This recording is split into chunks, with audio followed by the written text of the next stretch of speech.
It's Home Education Awareness Week, and I'm Cheryl from Educational Freedom. And today we have Michelle telling us a little bit about her home education journey.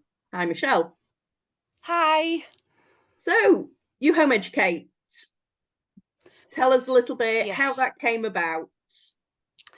Um, our son, who's now 15, has always struggled at school since nursery. He was one of those that clung to the door frames, to our legs, crying. We've always struggled, but we were very persistent.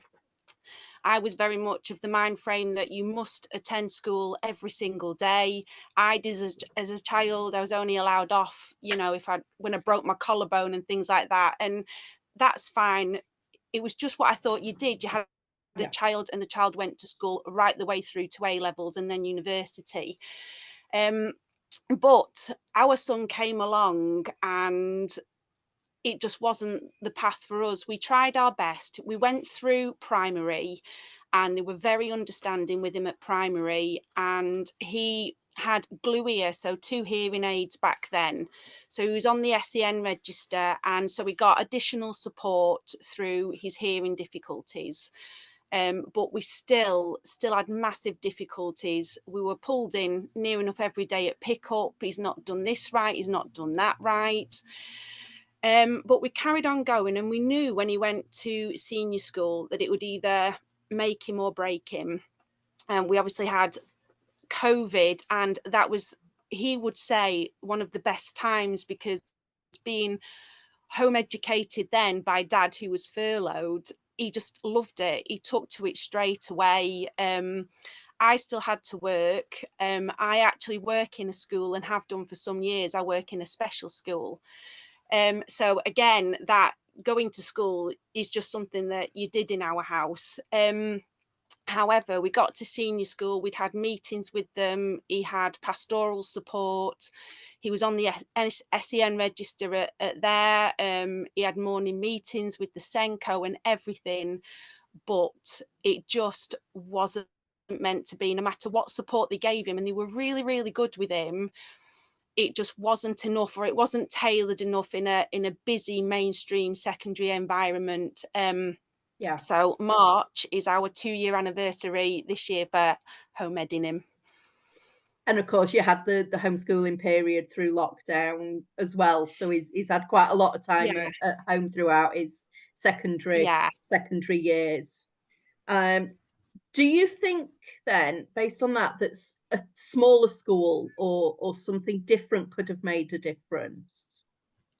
A more nurturing environment, definitely. One that was able to make these adjustments to suit him. So with our son, they would give him activities to do first thing in the morning, collect the registers, be pencil monitor, that kind of thing at primary. And that used to get him in, but he would change. So maybe every few weeks they'd need something else because he'd cotton on. He was Yeah. very bright. He'd cotton on. It was just there to pacify him and get him in. And as soon as they got him in, he was in, sit down, do what everybody else is doing in your class of 30.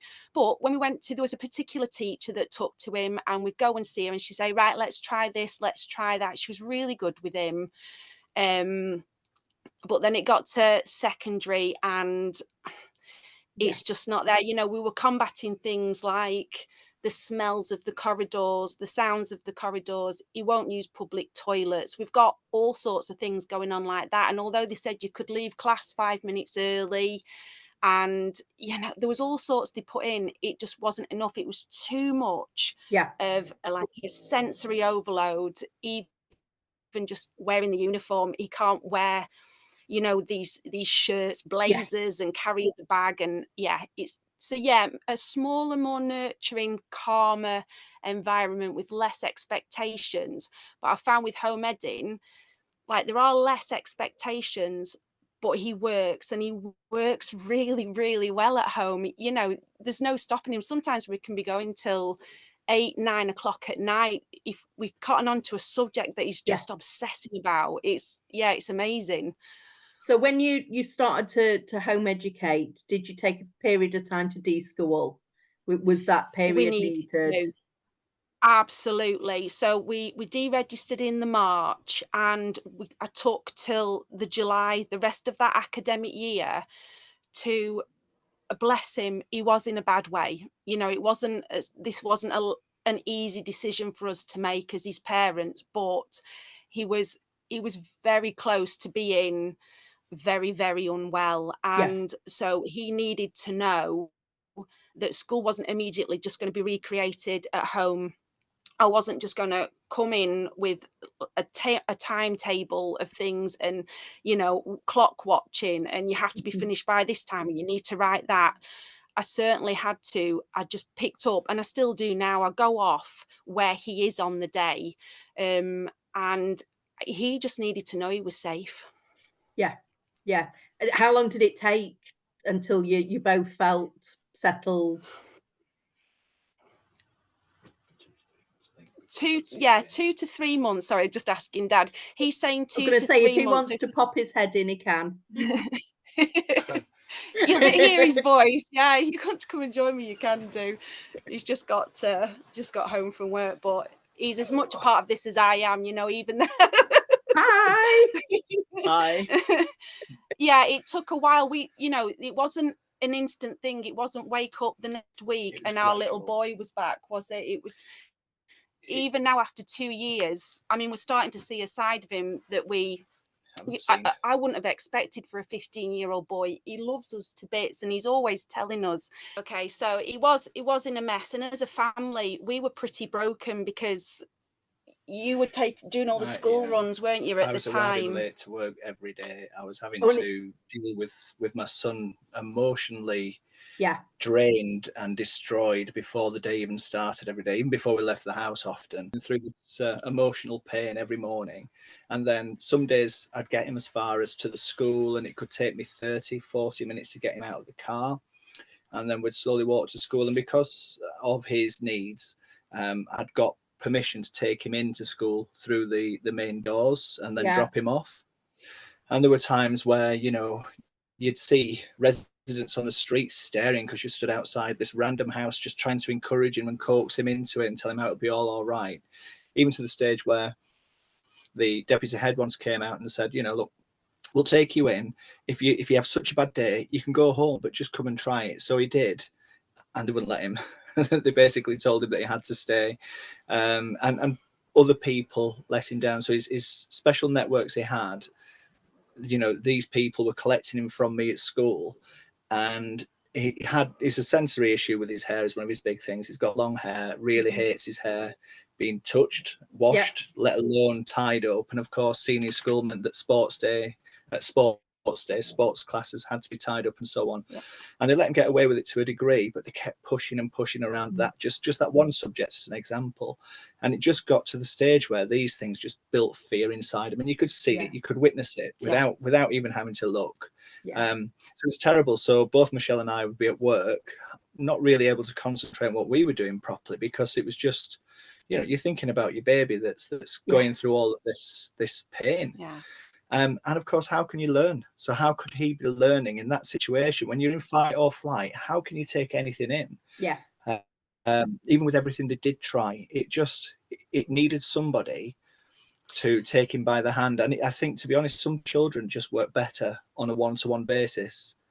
That's really, I think, why it does work so well, because Michelle, obviously, she's got the skills from her own workplace, but she's such a caring, considerate person as well, and she's very in tune with his emotion, so she can kind of follow that as it's going through the day. So there's peaks and troughs with us all, isn't there? Peaks of energy, and and it's knowing when, your child well enough to know when you can push for that little bit extra source of information to come out, or when you can try and drive into a new subject, rather than I the rule of like conforming. that challenge. Yeah, I like that challenge where, I don't know, he might, more than most lessons that we do, and I don't say I don't teach. We have these beautiful discussions together. I know he's not for learning set. Or I don't know, we just do all sorts. So if he's like fed up of hearing me talk about, I don't know, whatever he's chosen to talk about, the red shift in the universe and things like that, I'll say, well, let's eat some let's eat some food from Native America because we've been learning about that, and you know, or we let's bring everything into the house, don't we? It's not just a subject. That, you know, he's very, very astute, and he's very eager to learn in the right way. So things like Michelle's just said, really bringing in a new food group, because of course he was all white foods, all bland foods for a long time, should we say. So to bring in these new foods takes quite a bit of trickery, but of course if it's his idea or it's around that, Michelle's done such a fantastic job to the stage now where he's trying new foods all the time. And being fair on myself, I'll admit that if it had been the other way around, I don't think I could have done that with him. Yeah. You know, so it's these things, even just, I mean, to come out of school and have enough empowerment to be able to be confident about what your needs are, and to be able to direct yourself into a mainstream society, which can be very hard to do anyway. That's our main goal. Everything else is a bonus, and he's doing so well with all those bonuses, because it's not just on his terms, but it feels organic to him. It's not just something that's being forced on him. And he's very, very, very bright with these certain subjects, especially. You know, I can't keep up 100%. I cannot keep up with some of the things he comes out with. He's teaching me off. Done that one. It's amazing. Yeah, amazing. So what style would you put a name to the style that you follow with your home education? Would you say that you're semi-structured? Child-led. Child-centric. Child-centric, child-led. Flexible learning. Yeah, not structured. I can't be structured with him, because that more just that's more about me. I think if I start to structure things, I think it's far more about me. I've got my own little structure. I've got my diary, my lists. You know what you want, what your goal is, what you want to achieve. Yeah. But you make sure that we still achieve those achievements, but in a way that makes it feel as though he doesn't know about what I want to achieve. Because I don't want him to feel like, oh my God, I've got to learn this. But the minute we don't have to learn anything, those are the times that we're still going at tea time. A lot of people misunderstand that as well, don't they? A lot of people misunderstand the home school, assume that, you know, it's 8 o'clock in the morning, 9 o'clock in the morning till 3 o'clock, 5 o'clock, the following mainstream timetables. But this learning is continuous. We're in and out, dipped in and out, 7 days a week, with everybody, 365 days a year, and everyone's got an input. Grandparents, dogs, you know, everything has an input. We're always learning, whether it's just going to Pets at Home for some food. You know, there's new insects and animals there. Suddenly wants to learn about vertebrae or something else, you know, and it's you just go with it, don't you? And you're trying to people taking information if it excites them. If it doesn't excite them, it's very hard to get that to stick. So I think that's why he's doing so well, because Michelle creates an environment where, first of all, he's decompressed and can learn, and he feels comfortable and safe. And then secondly, she makes it fun and excited. So it actually is something he wants to learn about and take in. I mean, to learn about Native Americans, but then eat their food as well while you're doing it, you know, it's American candy. We're talking, you know, really getting into it and looking really deep into their history and everything. It's fantastic. That freedom to step beyond the curriculum. Absolutely. I mean, one of the first things, you know, when we first started all this 2 years ago, one of the first things I said, give me a list of things you want to learn about. And some of the things he said was I just wasn't expecting. But the most fascinating one, and it's the one I tell everybody, I want to know about the Ku Klux Klan. Right. So there's nothing on Twinkle for the Ku Klux Klan, believe it or not. So I had to think, right, okay, new to all of this. Come on, I can do this. So Wikipedia was fantastic. And the more we researched, there's films, there's books, there's documentaries, there's so much out there about it. And it was so fascinating. And I thought, we should be learning about these things. And it was a bit at first, was like, do I want to tell people he wants to learn about this? Yes, I do, because it's phenomenal. It was awesome. Isn't it? It's because of his need to diminish inequality. You know, so he's a 15-year-old boy going into 16, but he absolutely despises inequality, racism, lack of diversity, because obviously he's witnessed this and felt this in his own ways as well through his school life and other ways. That, you know, we talk a good game that we are accepting and we're diversifying as a nation and everything else, but actually it's everywhere you go, especially with hidden disabilities and things. You know, you can try and mask and look like everybody else, but it's very, very hard out there. And I think, you know, he's a big advocate for people being themselves, whoever they are, and being allowed to be that way. Do you feel that if he'd been in school, he'd have achieved anything like what he's managed to achieve so far? I think we'd be medically, there'd be something. I mean, obviously I don't mean with what we've gone through with him, I don't think he would have been able to cope. I genuinely think much longer and he would have had a total burnout. He was very, very close. Like I said, if a child's shaking and crying so heavily that they can't breathe properly, 15-year-old, but there wasn't 15 then. A child should not be having panic attacks. No, I agree. And I think there's far too many children in school that are still suffering that because the parents don't know there's an option. And that's why we want to do that's why we want to do home education awareness. We need people to hear these stories. So I was so worried about telling people. Sorry, what's the plan going forwards? Does he have a plan? Well,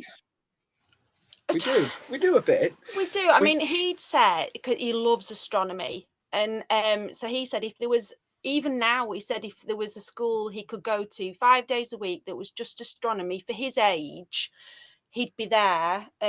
Whether he would or not, though. So we do a lot of astronomy and paleontology, and that you can go down those routes, you know. So we are looking at the possibility of doing some GCSEs. There's a centre here where we live where we can pay and he can sit some.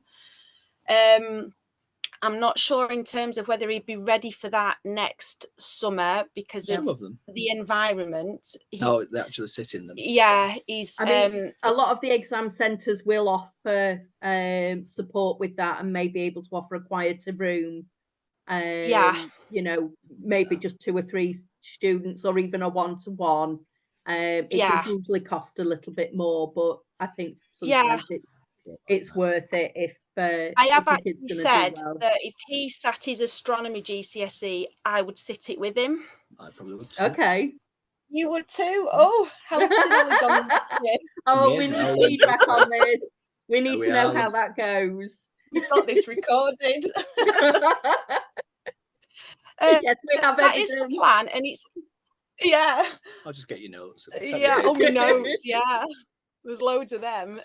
So it's we do work through GCSE revision books with the physics and that side of things. To us, it's not the be all and end all. We've been self-employed before, haven't we? And for a long time. We do think we've seen it in the news before that people have set up their own businesses for their children with SEN, without SEN. That is an ambition of ours anyway, again, is to work together. We work well together as a couple. As a couple anyway, it's our dream to open a business again.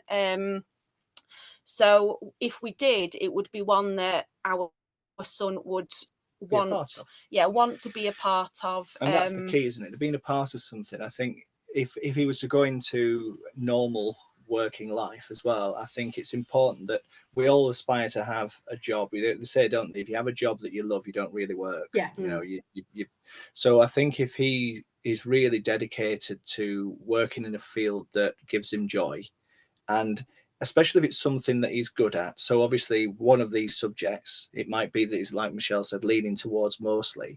And if you're good at something, chances are you enjoy it because it's easier, isn't it? You know, I think we can all do a job long enough to become easy, and we kind of enjoy that a little bit, or the ease of it. But if you truly do something that you're passionate about in the first place, and ideally maybe that gives you something back that makes you feel as though you're giving out to the community in some way as well. Yeah, I'd like that. We do a lot of life skills as well to prepare him for working when he's older. It is a big part of it because he does struggle with things like that, you know, numbers, telling times and things. But months. Yeah, all sorts like that. But that's just what we work on. That's the whole But point school of doing wouldn't all have this. changed that. That's Well, all no, to I do mean, with they were his- forcing him to learn it in French, you know, the Yeah. months of the year, and he can't even recite them in English, bless him. So Yeah. yeah.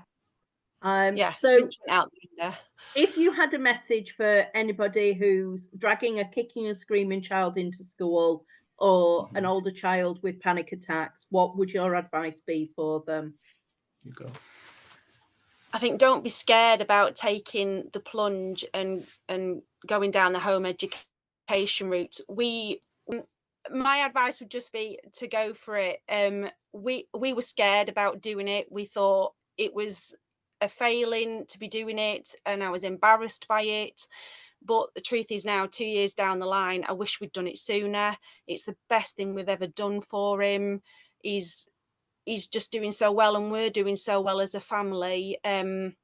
School isn't always the answer for every child, and yeah, it's just the best thing we've done. It is. You do need to think of yourself financially as well, though, because it is a financial hit. Obviously, Michelle's gone from working full-time to now working part-time to cover that, and I've had to go out and find work that pays more money, so as we've got enough to do what we want to do, and that's really important, because you don't want to take one stress and then create another stress. However, I would have given up anything at all for the position that we're in. Your safety and happiness of your child. Safety and happiness. Yeah, the safety is huge. Yeah, that's what we live for, isn't it? We live for memories and for happiness. No matter what anyone thinks it is, all the money we earn in the world is for the same thing. It's to create things that make us happy, and if you're already happy, well, that isn't needed as much as it. So I would definitely recommend it, but of course, just don't rush into it. Just make sure that it is definitely the right thing for you, because we're all individuals as well. No, that's fantastic. Well, I really appreciate you both sharing your time with me, and we look forward to any updates on those exams.